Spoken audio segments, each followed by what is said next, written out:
नमस्ते दोस्तों, मैं भंज किशोर आपको अपना यूट्यूब चैनल सत्यमेव जयते में स्वागत करता हूं।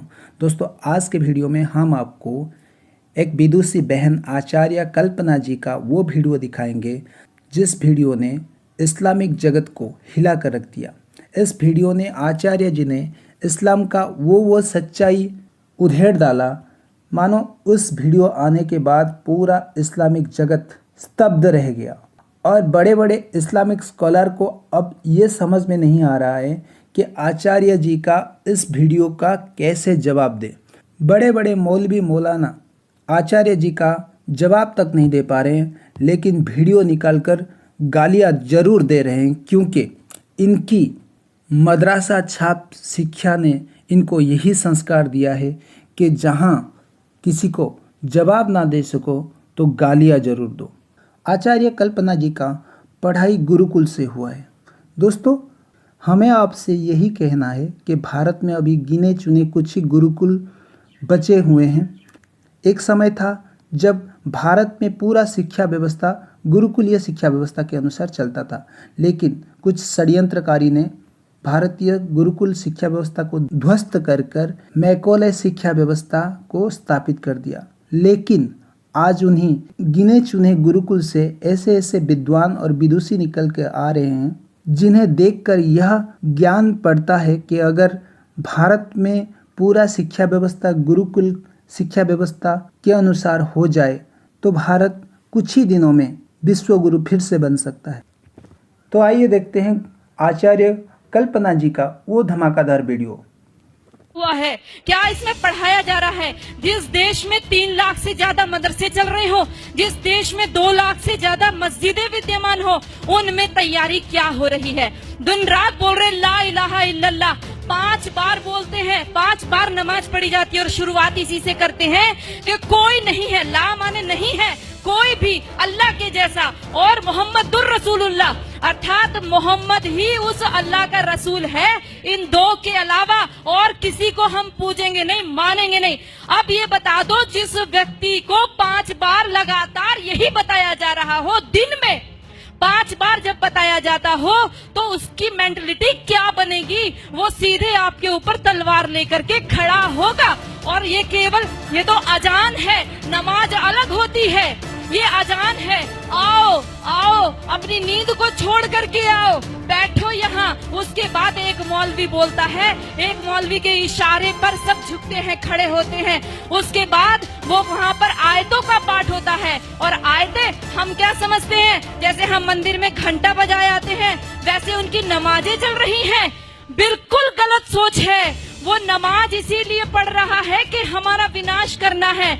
अगर हमारा विनाश करने के लिए कोई व्यक्ति दिन में 5 बार तैयारी करता हो और हर पड़ोसी तैयारी कर रहा हो 5 बार, और हमारी नींद न खुले, तो याद रखो कि हमने अपना रिमोट कंट्रोल उनके हाथों में दे दिया है। उनको प्रॉब्लम हमारी गाय से नहीं है, उनको प्रॉब्लम हमारी माताओं बहनों से भी नहीं है, उनको प्रॉब्लम है केवल हमारे अस्तित्व से। जब तक एक भी हिंदू बचा हुआ है तब तक उनको प्रॉब्लम है। उनको तब तक लगातार जिहाद करने के लिए कहा गया है, और लगातार हमारी माताओं बहनों के साथ अत्याचार दुराचार करने के लिए कहा गया है। कोई पढ़ करके तो देखे उनके वो रोजा किस लिए रखते हैं, कोई पढ़े रोजा किस लिए रखा जाता है। रोजा कोई नवरात्रों जैसा व्रत नहीं है, कोई नवरात्रों जैसा व्रत नहीं। आज हम रोजे को नवरात्रि के साथ जोड़ रहे हैं। हम नवरात्रों में अपनी माँ दुर्गा की कल्पना करते हैं, उसको जीवन में उतारने की कोशिश करते हैं। जितनी मोहम्मद ने लड़ाई लड़ी थी, सारी रोजे के टाइम में लड़ी थी, और सारी की सारी तैयारी करने के रोजा इसलिए रखा जाता है कि आप लड़ाई लड़ोगे, जंग लड़ोगे तो भूखा रहना पड़ेगा। अब उस भूख प्यास को आप कैसे सहन करोगे? आप रोजे का असली शब्द ढूंढ करके लाइए। उनके अरबी कोश में सोम शब्द है, जिसका अर्थ है घोड़ों को भी हफाना, अर्थात घोड़े भी तैयार करना और खुद अपने शरीर को मजबूत करना। अगर उस रोजे की इफ्तार पार्टी में सारे के सारे हिंदू जा करके बैठते हैं, आश्चर्य होता है जब लखनऊ के मंदिर के मठाधीश भी जाकर के रोजे की इफ्तार पार्टी मंदिर के अंदर कराते हैं और हम सब लोग केवल फेसबुक पे एक दो गुस्सा निकाल करके रह जाते हैं। मैं आप सबसे विनती करना चाहती हूँ, याद रखो इनके 5 स्तंभ, जिसमें कहा तौहीद, एक ही ईश्वर है, एक अल्लाह है, उसके अलावा हम किसी को मानते ही नहीं है। हम कहते सर्वधर्म संभाव। अरे लानत है हमारे ऊपर, 1400 साल से जिन लोगों ने केवल कत्लेआम मचाया हो, आज भी हम उनको धार्मिक कह रहे हैं।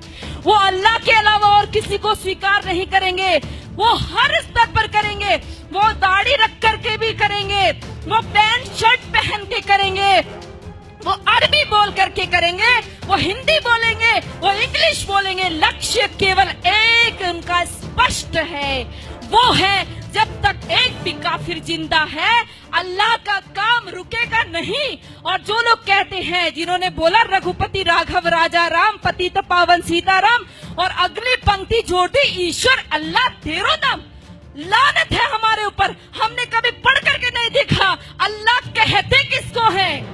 हमने ईश्वर के बराबर अल्लाह को रख दिया। अरे हमारा ईश्वर दयालु है, कृपा करता है, परंतु अल्लाह का आदेश है। कहाँ पढ़ोगे? कुरान पढ़ोगे। अल्लाह का साफ आदेश है, जो मेरे को नहीं मानता, जो जिब्राइल मिकाइल को नहीं मानता, जो मोहम्मद को नहीं मानता, वो काफिर है और काफिर वाजिबुल कत्ल है, वो कटने योग्य है। इतना ही नहीं, कहा जब रमजान का महीना खत्म हो जाए इनको घात लगा करके मारो। पढ़ो सूरा तौबा, पढ़ो सूरा अल बकरा, सारी की सारी कुरान की सारी ये आयतें पढ़ करके देखो, आपको साफ स्पष्ट पता चल जाएगा। हम सोचते हैं कि उनकी हज यात्रा, हम सोचते हैं उनकी हज यात्रा हमारी अमरनाथ यात्रा जैसी है। अरे पढ़ो भाइयों, यदि उनकी हज यात्रा हमारी अमरनाथ जैसी होती तो वहां पर सब लोग जा सकते थे, केवल मुसलमान ही क्यों जाते हैं?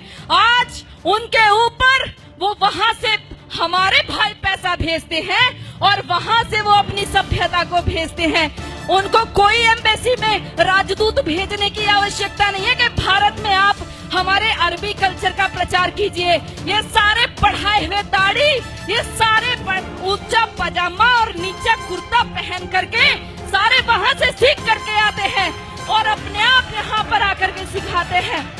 याद रखो, मिटेगा ये धर्म और आबरू भी जाएगी, तुम्हारे नाम से दुनिया को शर्म आएगी। यदि आज नहीं जागे तो कोई हमारे बचाने वाला नहीं है। ये नमाज खिलाफत का मिनी ट्रायल है। ये नमाज इसलिए कहता है कि एक खलीफा बैठाएंगे और उसका राज चलेगा। ये पहले भी हमारा देश आजादी के लिए जूझ रहा था और सारा मुस्लिम जगत खलीफा के लिए जूझ रहा था।